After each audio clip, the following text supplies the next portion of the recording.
Forged in the fiery depths of the 7th Circle of Inferno, the Death Commandos are the Heretic Legion's deadliest assassins. Trained from youth by the damned souls of history's greatest killers, they emerge from hell as silent spectres of death.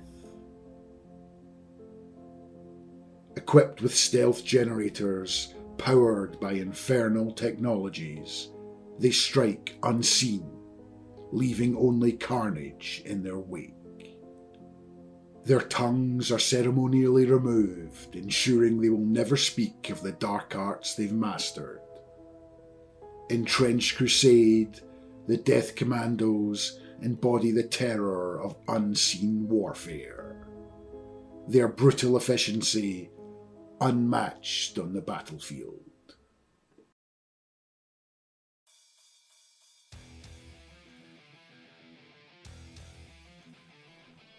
Hey guys, welcome back. Today I've got another Trench Crusade painting video, and this time it's going to be a model from the Heretic Legion Faction. More specifically, the Death Commando. And to start things off, I'm just going to prime the model with some black primer. And from there I'm going to build up the rusty armour. And for that I'm going to be using a combination of Army Painter Dark Rust, Fresh Rust, and some gunmetal. Firstly, I'm just going to dry brush stipple the Dark Rust onto all of the armour panels.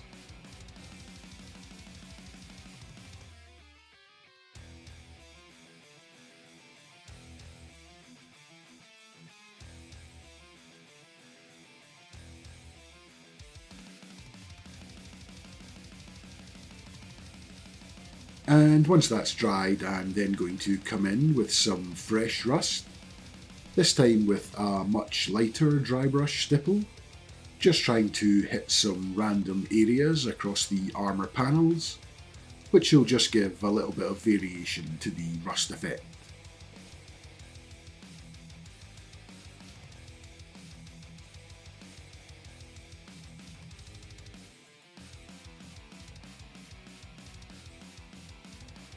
And then once that had dried, I then came in with a very light dry brush of gunmetal, and just used this to hit all of the raised and sticking out parts of the armour.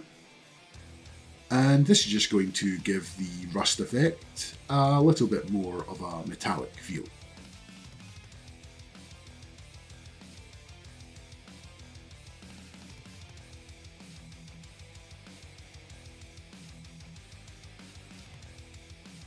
And I also applied the same gunmetal to the chains on the front and the back of the model as well.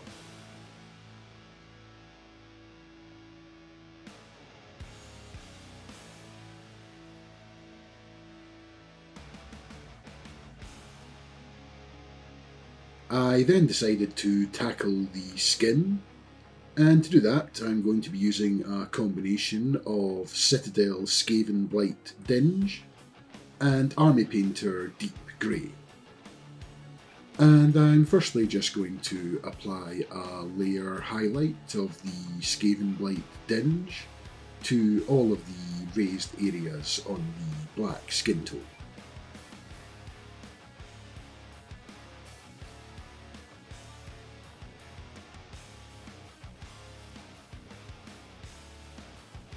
And I'm then just going to apply an even lighter layer highlight of the Army Painter Deep Grey, trying to leave some of the Skaven Blight Dinge still visible towards the recesses.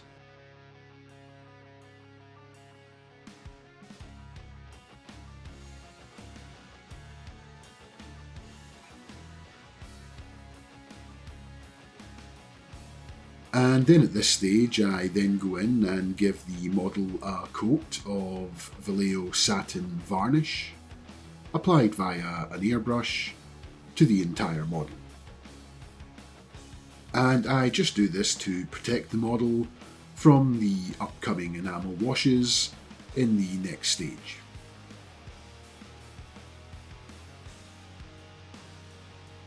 And after the varnish had fully dried, I then come in with the enamel washes.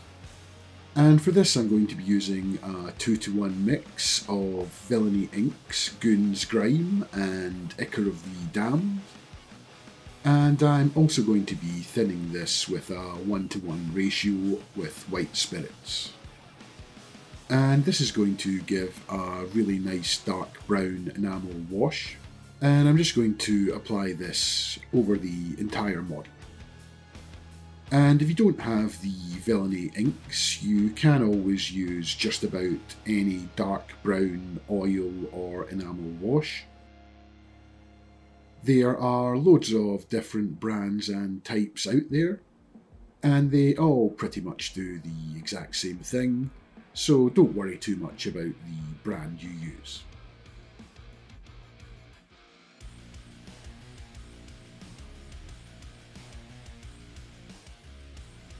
And after giving that around 20 minutes to dry, I then come in with a few makeup sponges and wipe away all of the excess enamel wash, focusing more towards all of the upward facing surfaces that would be naturally more highlighted, and leaving the enamel wash still left in all of the cracks and recesses.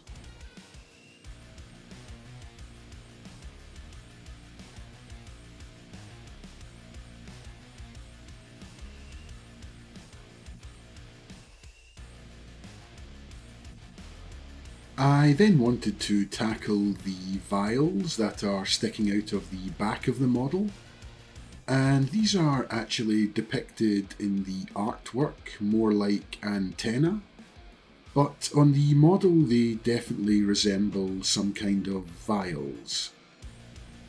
And the idea was here that I was going to paint these as some green glowing vials, which are producing a green OSL effect over the back of the model.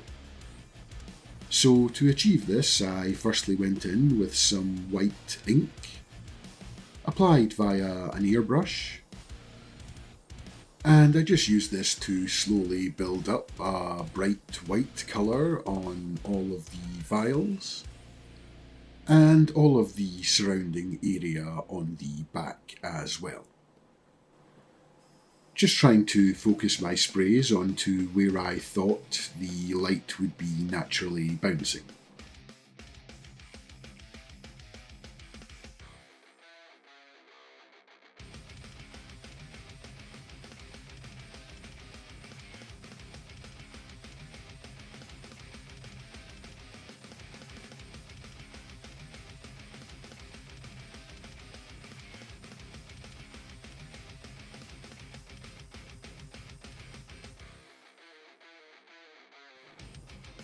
I'm then going to go in with some Army Painter Data System Glow, again via an airbrush, and I'm just going to apply this over all of the previous white ink layer.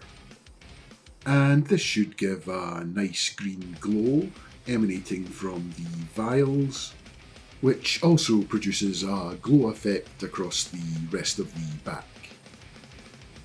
And it was at this stage I realised I should have performed this part before using the enamel washes, as the enamel washes should really act as a unifying wash across all parts of the model, including the glowing vials. But it's not too much of an issue, as I just went in with the same mix of Villainy inks enamel wash and applied the same removal process.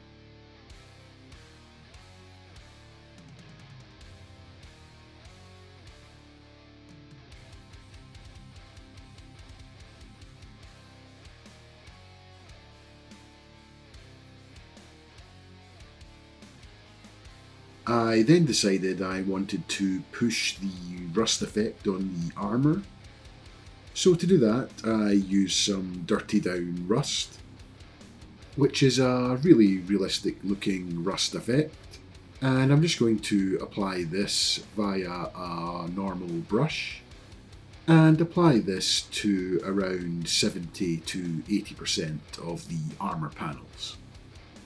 And by doing this and leaving some of the previous rust effects still visible, it should help build up some more variation in the rust effects.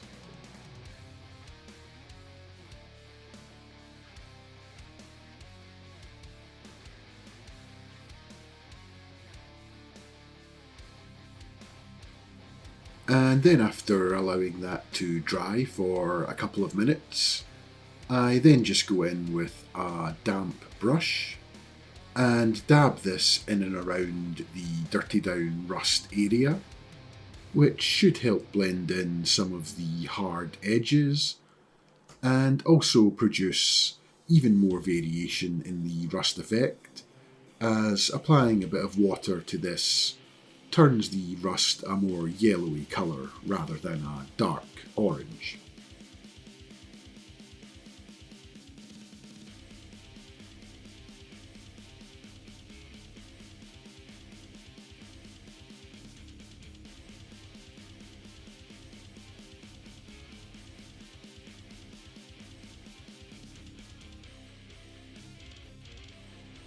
I then go in with the same Army Painter gunmetal I used in the previous stages and reapply another dry brush highlight to all of the rusted areas. And again, this is just going to bring out that metallic look that was lost with all the rust effects.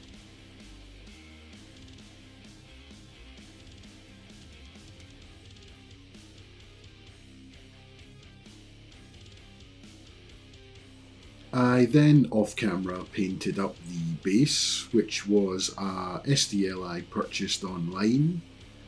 I believe they were called Trench Warfare bases, and I used a little bit of UV resin mixed in with some brown and green paint, and used this to act like a puddle, before then gluing the model to the base. And from there, all that was left to be done was to add the final few bits of gore.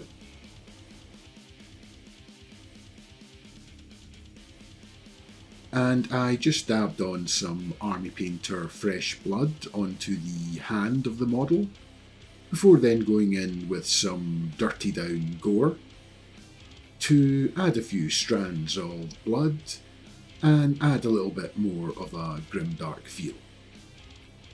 And that's the model now complete, and I hope you enjoyed and found this video useful. And as always, if you did, don't forget to subscribe and leave the video a like, and I'll see you in the next one.